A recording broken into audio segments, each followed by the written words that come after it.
memories creep while you and me repeat. This bittersweet heat is suffocating.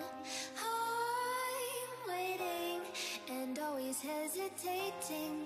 Kryptonite desires set my heart afire. So first off, it's the Fortnite settings, so you're gonna have 1920p by 1080 full screen, because you get a lot more FPS by using full screen.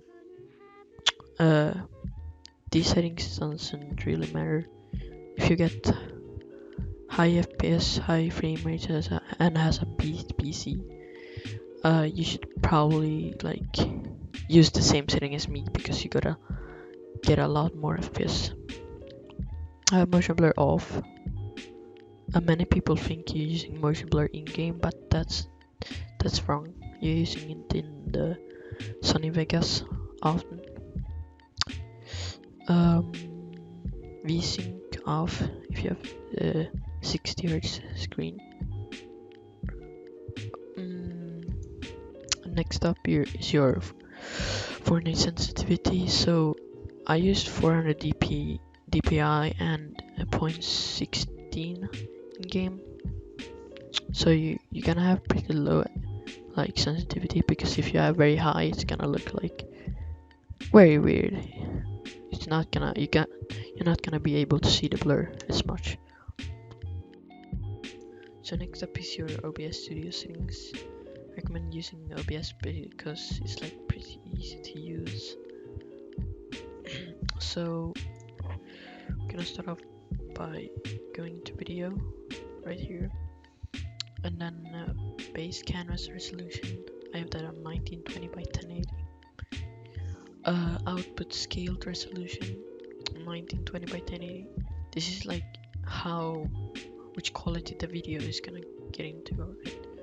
So if you have a good PC, you could probably use the same as me.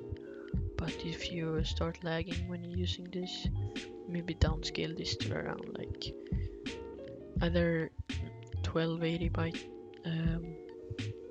720 or 1600 by 900.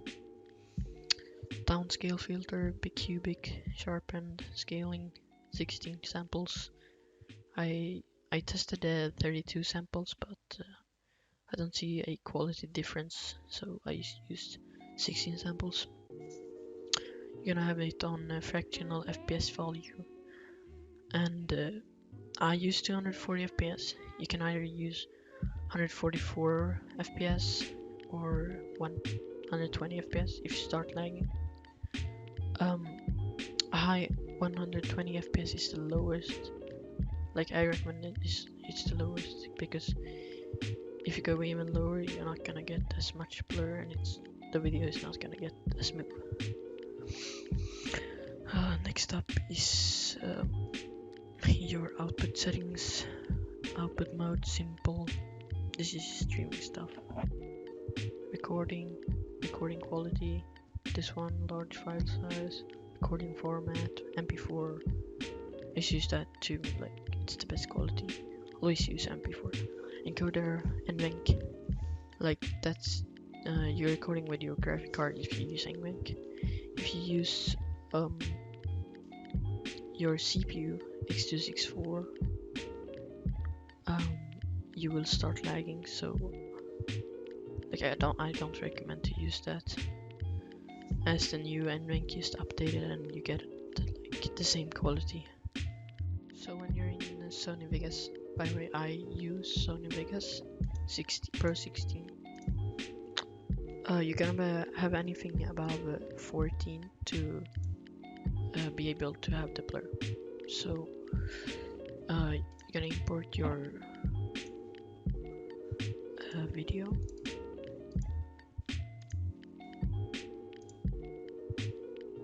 This is one.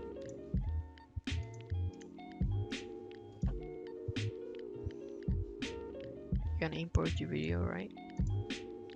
And then highlight the video like this. Go up here to the settings.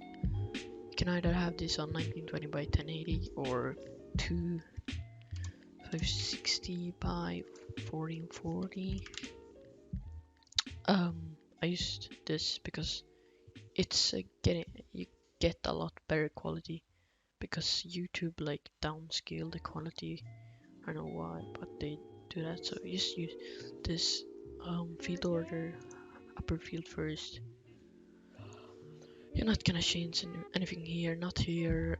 8-bit, best, Gaussian, none, and make sure this is on smart resample, and start all new project. That was I clicking. Make sure to have it on the right place where you want the video to be.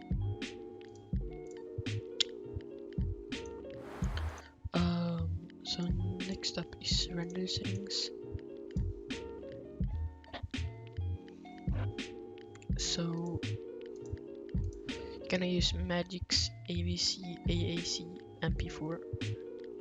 And like find one of these like 1080p, 59.94 FPS. So if you put your project properties to 2560 by 1440, choose custom frame size, put in that number, 60 FPS, 1000 pixel aspect ratio.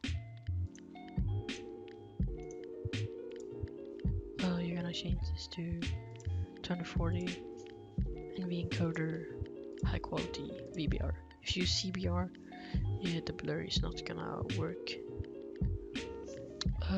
Audio, this is what I use. Yeah, this is what these settings. I use these settings for my mongrel edit course. I think I got the 647, I think.